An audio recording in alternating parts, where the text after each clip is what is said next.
A Igreja Cristã Maranata está presente em nações de todos os continentes do planeta. Igrejas de países nas 3 Américas, Europa, África, Ásia e Oceania, conectadas pela mesma doutrina, pela direção do Espírito Santo de Deus e unidas pela Palavra Viva.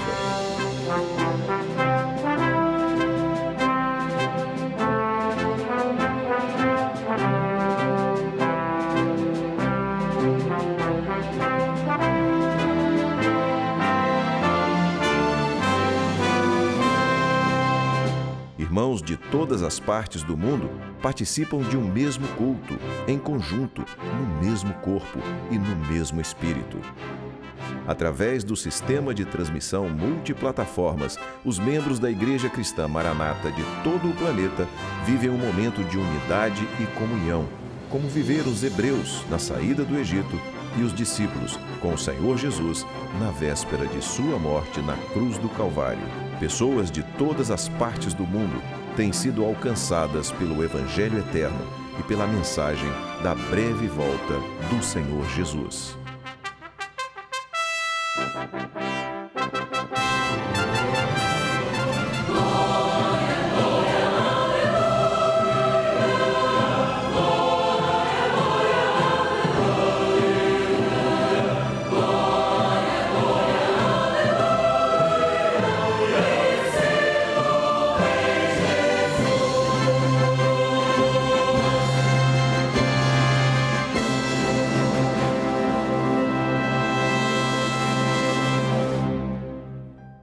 Nós saudamos a todos que estão conosco com a paz do Senhor.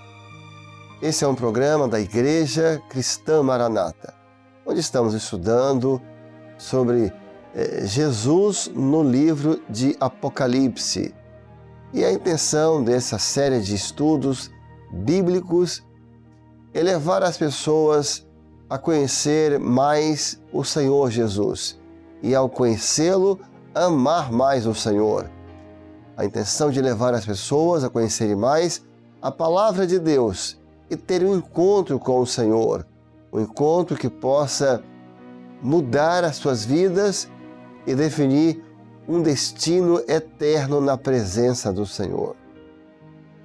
O tema que iremos hoje estudar, o título do nosso estudo hoje será A Glória de Jesus nos Evangelhos. A glória de Jesus nos Evangelhos. E aí, nós gostaríamos de fazer uma observação. Nós vamos estudar esse tema em 3 momentos diferentes, ou em 3 etapas. Primeiro, quando João ele vê a glória de Jesus durante o ministério terreno de Jesus, de 3 anos, em Israel. Em um segundo momento, vamos falar de quando João recebe essa glória. Primeiro ele vê, depois ele vai receber, tomar posse dessa glória. Vai passar a fazer parte da vida dele. Em um terceiro momento, quando João vai ver a glória de Jesus na sua plenitude, quando ele é arrebatado em espírito. É verdade concluirmos que durante aqueles 3 anos do ministério de Jesus, em que João andou com ele, eram dia e noite juntos, ali quando Jesus estava como homem, Deus se fez homem e habitou entre nós e andou entre os homens, João teve ali um entendimento inicial que estava vendo toda a glória de Jesus, naquelas manifestações tão poderosas que ele viu da parte do Senhor. Ele viu Jesus andando sobre as águas. Ele viu Jesus multiplicando os pães. Por isso ele fala, nós vimos a glória, nós vimos a sua glória, nós vimos a glória de Deus. Ele viu Jesus dar ordem ao morto e o morto ressuscitar. Ele viu o Senhor parar o vento e o mar, parar a tempestade e ter autoridade sobre a natureza. Então João, ao ver essas manifestações de glória de Jesus, por certo, concluiu, olha, nós já vimos a sua glória. Não sabia João que estava vendo em parte. Vamos ler agora um texto base para esse conteúdo que nós estamos passando aqui para todos. Olha o que João escreve. E o Verbo se fez carne e habitou entre nós, e vimos a sua glória. Essa é a expressão do apóstolo João. E vimos a sua glória. E ele viu mesmo, porque João, no seu evangelho que ele escreve, foi tanta glória, foi tantas manifestações do poder de Jesus para mostrar que ele era Deus, que Deus se fez carne, que João encerra o seu evangelho da seguinte forma: olha, se eu fosse escrever tudo o que ele fez, tudo o que nós vimos ele fazer, nem o mundo inteiro caberia de livros. Tanta glória que se manifestou sobre o ministério do Senhor Jesus. E aí é preciso voltarmos um pouco para o Velho Testamento, para chegarmos à conclusão que, por mais impressionado e maravilhado que João estava, ele não estava vendo toda a glória de Jesus, mas somente em parte, somente parcialmente. Jesus, ali como homem, estava mostrando só um pouco da sua glória, para que eles pudessem crer que Jesus é Deus, para que eles pudessem compreender o grande projeto de salvação que estava em Jesus para os homens. João estava vendo em parte. Por quê? Porque lá no Velho Testamento, quando Moisés pediu para ver a glória do Senhor, e aí ele pediu para ver a glória na sua plenitude. Moisés, servo de Deus, o homem que Deus falava boca a boca, o Senhor lhe responde: não, Moisés, não. Nenhum homem pode ver minha glória e viver. A glória de Deus é tão plena, tão absoluta, tão poderosa, tão majestosa, que nenhum homem em um corpo físico pode suportar ver esta glória. Tanto isso é verdade que para a igreja um dia contemplar essa glória, ela vai ter que ter os seus corpos transformados de corruptível para corpos incorruptíveis, porque a carne não pode herdar o reino de Deus. A carne, a matéria, não pode suportar o esplendor da glória de Deus. Então, se eu falar com Moisés: não, Moisés, nenhum homem pode ver minha glória e viver. Por isso, e aqui está a explicação, porque Jesus, naqueles 3 anos de ministério, não mostrou toda a sua glória, mas em parte, para que eles pudessem crer.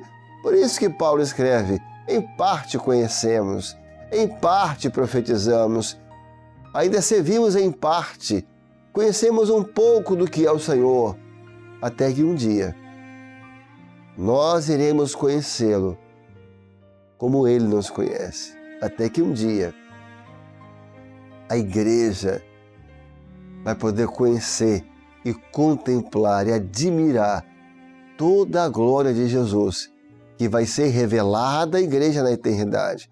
A experiência de João naqueles 3 anos de ministério é a experiência da igreja agora. A igreja também vê em parte a glória do Senhor. São momentos no culto, no nosso dia a dia, em oração respondida, é uma grande experiência.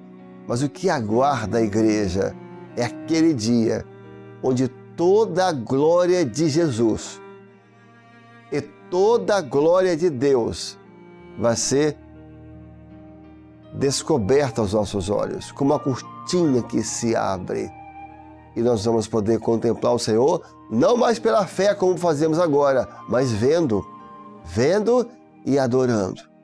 Por isso que dizemos a todos que aqui estão conosco que a presente tribulações que nós temos, as aflições do mundo presente, não se podem comparar com a glória que está reservada para aqueles que servem ao Senhor. Como disse Paulo em outro momento, porque essa breve e momentânea tribulação não se pode comparar com o peso de glória que aguarda a igreja. Veja que as lutas que nós temos, que são tão terríveis e que para nós às vezes parece ser o fim de tudo, Paulo chama de leve. Paulo chama que comparada à glória que nós vamos receber, comparada à glória que nós vamos contemplar um dia, essas lutas que são terríveis e para nós parece que é o fim do mundo, Paulo fala, ela é leve e é momentânea, porque o que nos aguarda é um peso de glória que para aqueles que amam e para aqueles que aqui agora, que já fizeram e querem fazer agora, que é entregar a sua vida ao Senhor Jesus. Agora nós iremos falar de algum desses momentos em que Jesus mostrou a sua glória aos seus discípulos e aos seus apóstolos. E observe que essa era uma preocupação que Jesus tinha. Como eles tinham um convívio diário com Jesus como homem, que eles pudessem compreender a glória que pertencia a Ele. Por quê? Porque a glória de Jesus estava escondida por detrás da sua humildade. Jesus era, como homem, humilde e manso de coração. Diz o texto que não se ouvia a sua voz pelas ruas e que ele nunca se exaltava. O Senhor era discreto e um servo humilde. Então, ele como homem não era um homem que tinha uma aparência que chamasse a atenção, era como a raiz de terra seca e sem beleza alguma para que o desejássemos. Então, por trás de toda aquela humildade estava a glória do próprio Deus Filho, do Filho de Deus. Então o Senhor queria que eles pudessem compreender e ver o que os outros muitas vezes não iam. E ele chegou até mesmo a fazer essa oração ao Pai, nesse texto que vamos ler agora. Agora, glorifica-me tu, ó Pai, junto de ti mesmo, com aquela glória que tinha contigo antes que o mundo existisse. Veja, e vamos imaginar os apóstolos e os discípulos ouvindo essa oração. Pai, me glorifica agora, com aquela glória que eu tinha antes que o mundo existisse. Então, ele queria que os discípulos tivessem essa compreensão. Em outro momento, ele faz a oração, que eu quero que eles vejam a glória que me pertence, a glória que eu tenho antes que os mundos fossem criados. Porque assim eles poderiam compreender que Jesus não era somente um profeta, ou mais que um dos profetas, mas que o Verbo se fez carne e o Verbo é Deus e era Jesus que estava ali.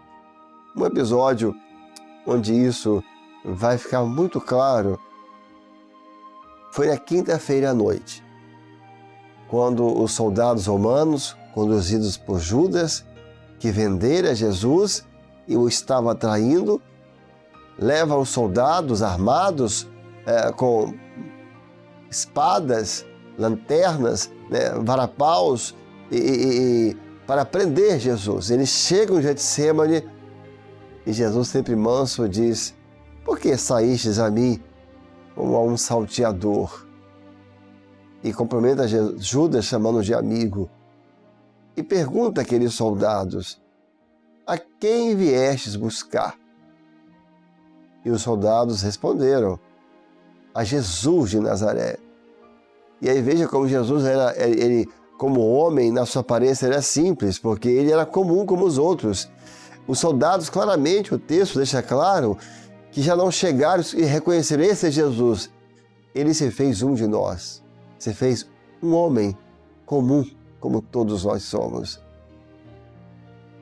E quando eles dizem, nós viemos buscar Jesus de Nazaré, aí Jesus vai usar uma expressão poderosíssima. Eu sou. E todos caíram por terra pelo poder dessa palavra. Ele se levanta, ele pergunta novamente, a quem vocês estão procurando? A Jesus de Nazaré. Eu sou. E todos caíram. Eles não conseguiam resistir ao poder dessa palavra, ao poder dessa expressão. Ali estava a glória de Jesus se manifestando, um pouco dela, uma parte dela, em parte. Aquilo ali é tão glorioso, era tão majestoso, porque esse era o nome, e esse é o nome de Deus. Mas esse é o nome que Deus deu a si mesmo no Velho Testamento a Moisés. Quando ele vai falar com o faraó e pergunta, mas Senhor, ele vai perguntar quem é o Deus que me enviou? O que eu devo dizer? Qual é o teu nome? Ele diz, diga a ele, eu sou, te enviou. Deus é. Pleno, absoluto. Deus é. Então, eu sou é o nome que é o nome do Senhor, é o nome como se Israel reconhecia o Senhor. Então, quando Jesus fala ali no Getsêmani, depois de ter suado sangue, com seu corpo fragilizado, ele sente a angústia da morte. Ele pede para o Pai passar o cálice. Então, todo esse ambiente, todos esses acontecimentos, era Jesus na sua fragilidade como homem, o homem que sente dores, que sofre, que sangra. E talvez os discípulos vendo aquilo, os apóstolos, Ariel é um homem. Aí vem, de repente, logo em seguida, que se levanta e diz, eu sou. E todos desabam no chão pelo poder da sua palavra. Em outro momento, Jesus também vai revelar a sua glória aos seus discípulos no mar da Galileia, quando eles entram no barco e vão atravessar para o outro lado. E ali no caminho, uma grande tempestade se levantou.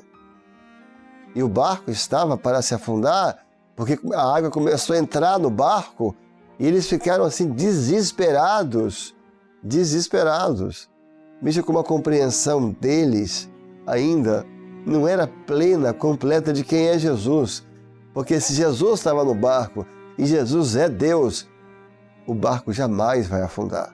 Jamais vai afundar. Então veja o que o texto diz acerca da tempestade. E ele, despertando, repreendeu o vento e disse ao mar, cala-te, aquieta-te. E o vento se aquietou e houve grande bonança. Aqui Jesus mostrou a sua glória como Deus da criação. Eles ficaram tão espantados, mas quem é esse? Ou seja, até a natureza obedece à sua ordem, ou seja, a criação está sujeita à sua palavra. Até os fenômenos da natureza, eles são sujeitos. Quem é esse? Não, ele não é só um profeta. Ele não é só um galileu, ele não é só um carpinteiro. O próprio Deus está aqui. E por isso João disse, nós vimos a sua glória.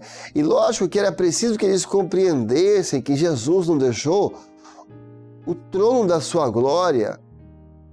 Ele não deixou o esplendor do céu para vir à terra, para acalmar a tempestade de um mar, de um lago. Não. Eles compreenderiam mais tarde que essa glória era muito maior do que isso. Ele não veio para, quando ele acalma a tempestade, quando ele dá uma ordem ao vento, aquieta-te ao mar, que parasse. Ele não era uma demonstração de poder, de vaidade, não. Ele queria mostrar que assim como ele pôde aquietar aquele vento e acalmar aquele mar e cessar a tempestade, ele é aquele que pode acalmar a tempestade que está dentro de nós. A tempestade que está na mente do homem, aquele que pode aquietar a alma, que pode fazer sossegar o coração, crendo Jesus é Deus e nós temos visto a sua glória, ainda que parcial, mas que já nos revela que algo grandioso está nos esperando. É interessante observar que após a ressurreição de Jesus, em alguns momentos, os discípulos tiveram uma dificuldade de compreender e de reconhecer o Senhor. E como havia aquele convívio diário, eles viram Jesus chorar. Chorar por Lázaro, o amigo dele. Eles viram Jesus chorar por Jerusalém. Jerusalém, Jerusalém, que mata os teus profetas. Eles viram Jesus chegar cansado no poço com a samaritana, no poço de Jacó. Ele estava cansado e com fome, diz o texto, porque eles não haviam comido. Então eles viram todas essas fragilidades que pertencem à humanidade do homem. Então o Senhor percebe que era necessário que eles pudessem ver um pouco da glória dele, porque aqueles homens é que iam dizer para o mundo depois que Jesus era Deus. Aqueles homens que depois iam dizer para o mundo a glória que ele pertencia. Então o Senhor pega 3 dos apóstolos, os mais próximos, que iam exercer grandes lideranças na igreja, Pedro, Tiago e João, e os leva a um alto monte, hoje conhecido como Monte da Transfiguração. Deve ter sido uma subida longa, porque a descrição que era um dos montes mais altos que tinha. E ao chegar lá, eles começaram a orar. E diz assim o texto bíblico: e orando ele, enquanto Jesus estava orando, o seu corpo transfigurou. Ou seja, o seu corpo recebeu um pouco da glória que lhe pertence. E não somente o seu corpo, como as suas vestes também começaram a resplandecer.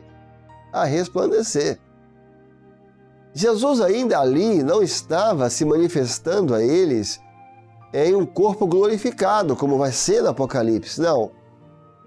Mas um corpo incorruptível, um corpo espiritual. E eles ficaram espantados, porque olha, o seu rosto ficou com o esplendor do sol. As suas vestes brilhavam como nenhum lavandeiro pode lavar. As suas vestes ficaram em luz, ou seja, resplandecia a luz, radiava a luz. E eles até abaixaram o rosto. E ali eles viram um pouco desta glória que pertencia a Jesus. E a igreja tem vivido essa experiência. Que esse Jesus que acalmou o mar da Galileia, esse Jesus que aquietou o vento, esse Jesus que fez sossegar o mar, nós temos visto essa glória quando ele consegue acalmar as tempestades que estão dentro de nós, pelo poder da sua palavra. Vamos cantar um louvor glorificando essas manifestações da glória do Senhor. Quem é como tu? Quem é como tu, forte como tu, Senhor, com tua fidelidade ao redor de ti. Quem é como tu, que dominas o ímpeto do mar,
fortalecerá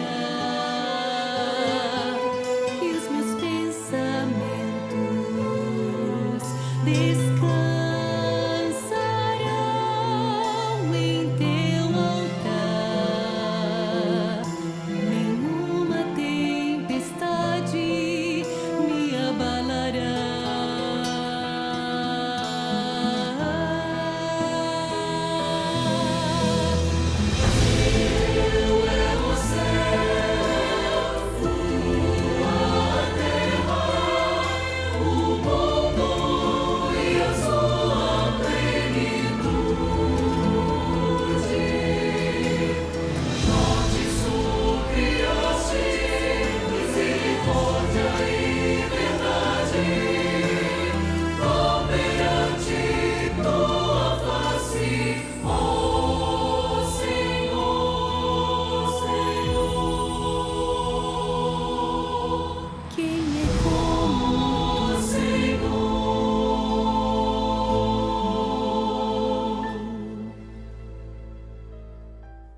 Agora chegamos à conclusão deste conteúdo. Lembrando que falamos que iríamos abordar 3 momentos.